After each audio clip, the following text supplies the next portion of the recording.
Welcome back to Gold Derby. I'm Christopher Rosen. I'm so pleased to be joined by Jana Carboni, makeup department head of House of Gucci, and you're on Lundstrom prosthetics at Jared Leto on Ridley Scott's House of Gucci. Both of you, thank you so much for doing this. I was saying before we start recording, I'm a huge fan of the film and your work, and the makeup work, especially on Jared, is just incredible. And I guess I wanted to start there. And like, what were your first conversations with Ridley Scott and Jared about, how Paolo Gucci should look and how you would, make sure that would, like, how did that whole conversation come about, I guess? I think Jana probably had more discussions with Ridley than I did. I didn't really have any discussions with Ridley. It was basically Jared who hired me.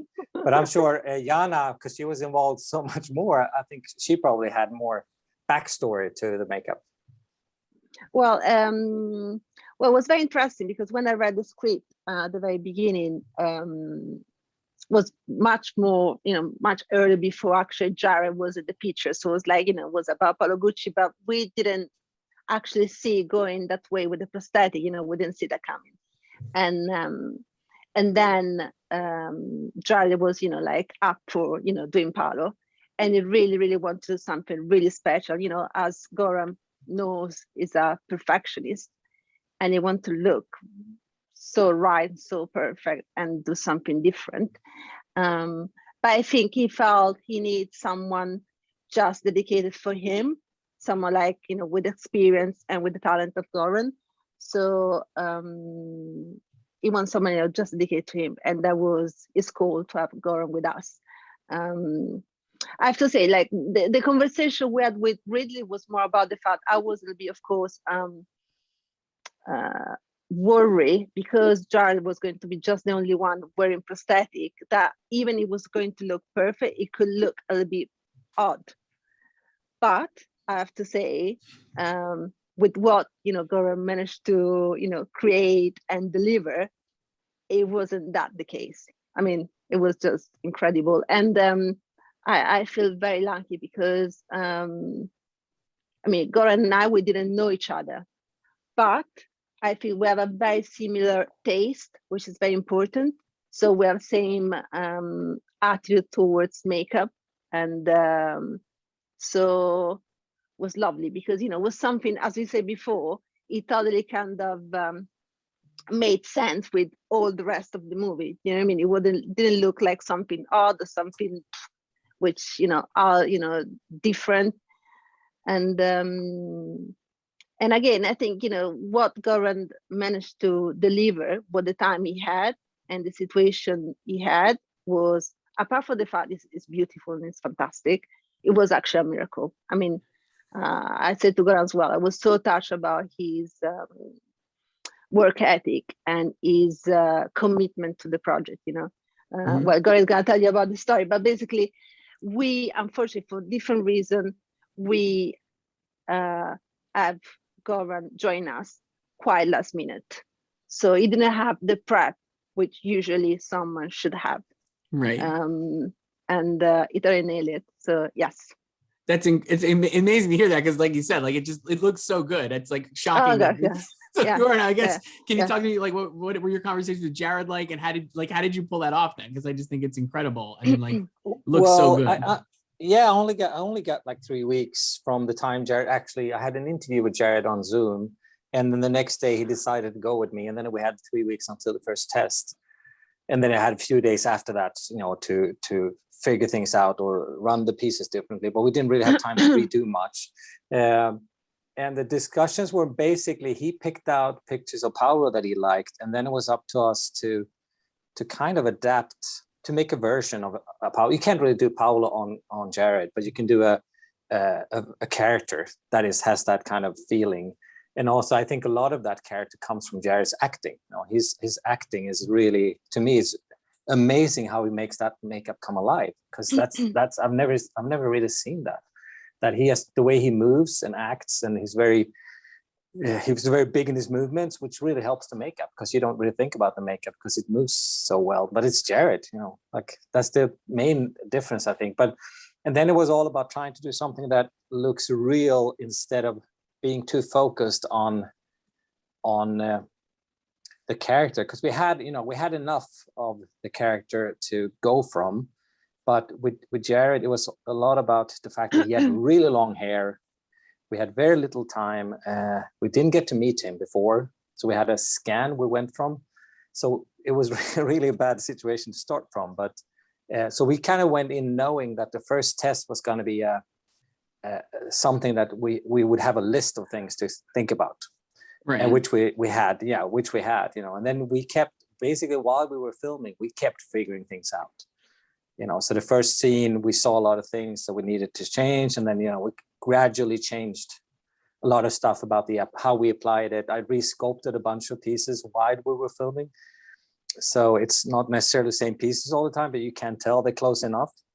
But sometimes in close-ups, you want more stuff to be seen. And so basically the first version was a little bit smoother and the second one was a little bit more detailed.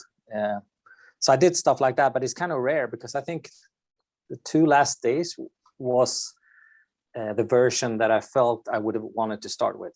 But you can't really tell in the film, but we were fighting it every day and trying to improve it. So yeah. But it was funny because I remember like saying to Donna, to Goran, say, like after like a week, say, oh, today I can see there's like, something. I could see, his job progressing. I mean, to be honest with you, the first day to me was still amazing. But as Goran said, you can see it progressing during the movie because of course he could readjust little things, that you can see on the camera. And so no, it was really special. And again, it was lovely the fact, what personally I think Goran really nailed it was the fact he gave to Jared like familiarity with Paolo Gucci, but I didn't try to make him look exactly like Paolo Gucci because then it started to look forced and people don't believe that. I mean, on set, most of the crew, they didn't realize it was a prosthetic. And I say, who is that guy? I said, oh, because even, I mean, if you go like even closer like this, sometimes of course, with lighting, even post-production, they fix little things. But what they deliver, what Goran delivered was perfect. This was the thing. I mean, it was on set and people, they think, that is someone, it's like, is someone, it's not Jared Leto, it's someone else. So it was, it's stunning. Yeah. I've heard Jared told a couple of stories. He was like, Al Pacino and Jeremy Irons both didn't even know that it was Jared, which is just like, and it's really a testament to the work, and the prosthetic work is it's so strong. Goran, when you were talking to Jared in that first meeting, like what were some of the things you were talking about, or what was he asking you, I guess? Let's see if I remember. No, I think he was emphasizing the fact that the face can't be perfect, which I agree with. Like we tend to, it's very easy for us to get stuck in almost like we're doing an art piece. We want it to look pretty, beautiful, and stuff like that. And I've realized over the years that what you have to do is work in all the imperfections. That's when it starts looking like a face. So, and I was really impressed that he knew that that's the thing. Because a lot of us, I think we're all worried of putting imperfections in there. But once you put it on a face, your brain kind of just erases all the imperfections. You just don't see it, but it's there, makes it come alive. And I think that was something he was talking about a lot. And then it was more about, like, what do we change on Jared? How much do we change? And to me, it's like, if you want to change, like Jared has a very strong jawline. And if you want to cover that, the pieces get a certain size because of that, because you're changing something like, you can't just isolate that area and just cover it. So basically that's why the pieces are relatively big. That's also why they move really well, because we know what areas of the face you have to cover and where you put the edges, because once you start moving the face, it has to compress in certain areas. So it was a lot about like technically figuring out what I should do. And it was really scary that it was in a drama with other actors that weren't wearing prosthetics. So, and all you can do is like, just do your best. You can't be scared of the fact that it might not look great, Right. You just do your best and hope that it's going to work. What else can you do? Yeah, I mean, it obviously does. One last question about the Jared stuff before we talk more broadly about the film too. But you obviously have behind you the head there with the wig, the hairpiece. And you mentioned before how he has incredibly long hair. It's like a signature of Jared. I don't want to sound like too much of like a Luddite, but how do you account for how long his hair is with like a bald cap, what I'd imagine, or like how did you do that to make it not look like exploding out of his head? Like watching the film, I still couldn't figure out how you did it. So I think that's like a testament to your work, but I would just love to hear you talk about that. But I think in general, it's about having enough experience of knowing where the problem is going to occur, because it's not like makeups are problem free. You basically know, okay, these areas are going to be problems. How do we sort that out? Or where can we hide things? And wig, we knew, Paulo's, we tried to copy his hairline as much as possible. Like he's got this really funny kind of like bald head, but quite long hair. And in the beginning, Anna-Karin, who made the wig, she wasn't even supposed to stay. She offered to come down and try it out on him. And the first day she tried it out was the day before the first shooting day. So, and she realized immediately how big the back of his head became with all the hair rolled up. So she had to spend all night making another piece for the wig. It's like an additional piece just to cover up that, because the area became much bigger than we thought. And then gradually through the application days, we changed the way we roll the hair up, because I got Anna-Karin to stay, which was on the plan. So she stayed throughout the whole shoot, and she started changing the way she rolled it up and started putting some of the hair going down into his clothes, because with the hair length of his wig, you covered up that little gap where you actually see the neck. But it was a constant change. The first day, I think we didn't like the profile that much, and then we started changing it, and kept basically re-sculpting the shape of his head. But also, when you don't have the hairline of Jared, because we never met him before we actually applied the makeup, I made the bald cap in 3 pieces, which is normally not what you do, but I did temple pieces, and I did a top of the head, so I could kind of move them around a little bit so I could be as close to his hairline as possible, which was also a thing, like that's a solution. I asked other colleagues, and everyone's like, you're crazy doing that. Yeah, but I had no choice. Like that was the only way I could do it, to at least do something. So there was a lot of those solutions that the problems that are going to occur, you're trying to figure out what is the way I can do this, and what's the only way. If we had more time, I think the only difference would be technical. It would be like we might redo the bald cap and do it differently, so it's easier for us to apply. We might do things technically different. I don't think aesthetically we would do much difference. Smaller things, but nothing major. And having too much time is not always good either. I think this was not enough time, but having too much time, you can start second guessing yourself, and actually it starts looking more unrealistic. Right. Yeah, it's incredible work. Jana, I wanted to ask you just broadly about the film. Obviously, like Jared, like you mentioned, as the prosthetics certainly, and like the transformation, but everybody else has more of a natural look. But I mean, obviously, Lady Gaga goes through such a transformation with her makeup from like the beginning to like obviously where she ends up with Patricia. Can you talk a little about how you want to evolve her look, and how you guys thought about that and were able to accomplish that? Because I think, again, while it's a different, obviously not as much of a transformation, I think she goes through such a winding transformation in the film. It's really incredible. I think the makeup does a great job in helping her get there. Well, as you can tell, I mean, Gucci was such a massive project. And we had such an incredible big cast, and so all big names. So which means you need, to really nail every single look. And the movie, spanned from 3 decades. So, from the 70s to the 90s. So basically, I was very lucky because we had with us Sarah Tanno and Frederick Spears, who, they've been with the Lady Gaga for like 14 years. So they were the perfect people and artists to be with her and, look after her look, because they know very well her face and, the way she looks and everything. So it was very important, to have to tell a story with the makeup as well. So, and again, because she's very young at the very beginning, it was more like kind of makeup, no makeup, beautiful, fresh look. And then when she became kind of Patrizia Gucci, is more kind of done. But it was very important to keep that kind of oddness, because she was the odd one. She was the one actually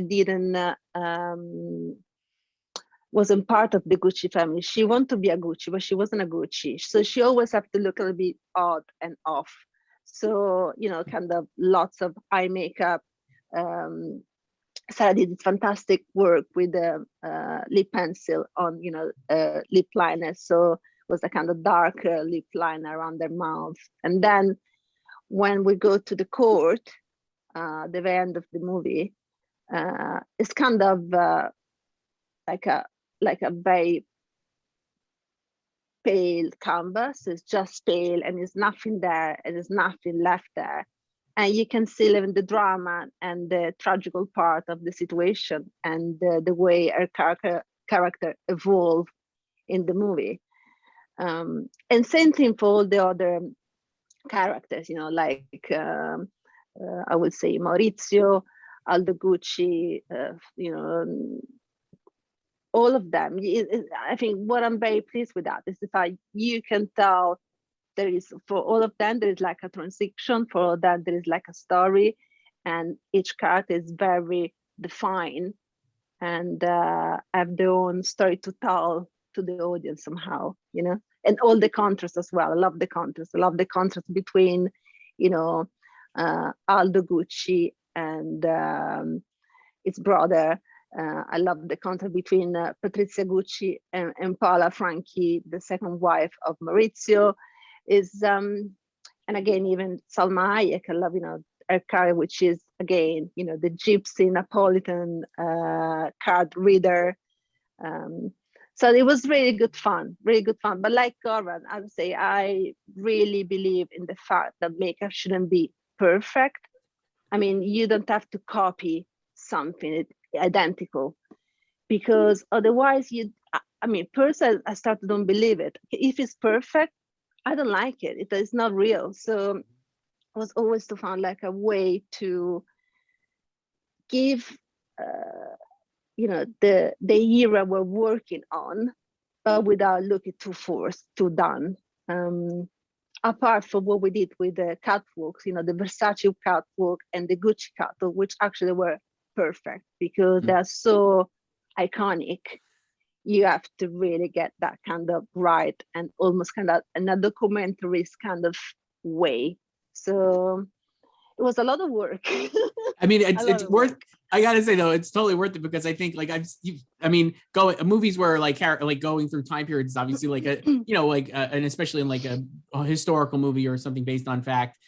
You see that, and the actors are playing, like in the beginning they're supposed to be playing young, and then they get old, and sometimes it just doesn't work, right? But this film I really did with very subtle, like obviously like you're saying, like Lady Gaga I bought as like a young, fresh-faced, ingenue in the beginning, and then by the end, after the tragedy and stuff, it just totally works. And I think that really does, it comes through in the performance certainly, and obviously I think the makeup and stuff that you guys are doing is just, it's incredible work. It really is very cool. I think we were very lucky because we really have a superstar kind of cast. But when I say about superstar, I'm not talking about big names. I'm talking about people that are really actors, really artists. I mean, I had 3 days with Al Pacino working on his look, and was the best time of my life somehow. It's nice when you have this kind of collaboration, and you're talking about little details, which at the end of the day they made a difference. It's not about doing big makeup or like in your face. It's little thing, and it's what I really enjoy about my job, I guess. So, and I know we do have to. We know we have to wrap up, but I know you've done a lot of projects with Ridley, and I know you're working again with him now. I think on Kit Bag, right? Like, I mean, how? Like, I get this. I see everybody who works with him seemingly loves him. Obviously, you've worked with him so much. Like, whatever. Like, what do you love about working with Ridley? I guess. I mean, he seems like such a great artist, and obviously, he's still at the top of his game, even though he's in his 80s now. So, I mean, like, it is incredible. He's so prolific. I mean, I'd love to hear you talk about a little bit about his working with him. I always say that Ridley is the youngest director I ever worked with, and it's so true.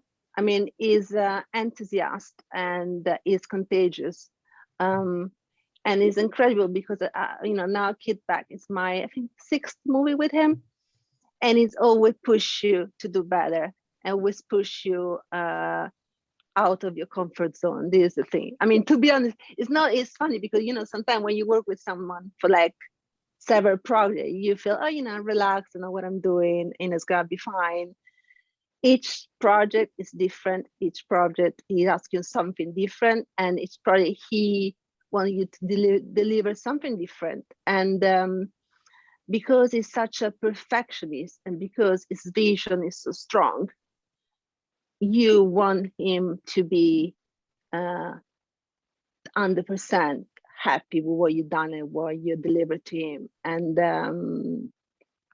it's not easy. It's not easy, but it really, you know, because such an incredible talent director, it really pushes you to do every time better, if you know what I mean. So it's a special one. Yeah, really. it's great. And this is, I mean, great film, obviously. Jana Carboni, makeup department head on House of Gucci, and Goran Lundstrom, who did prosthetics for Jared Leto on House of Gucci. Just incredible work this year. Thank you guys so much for doing this. I really appreciate it. Thank you so much, to interview us. That was great. Thank you. Thank you. Bye.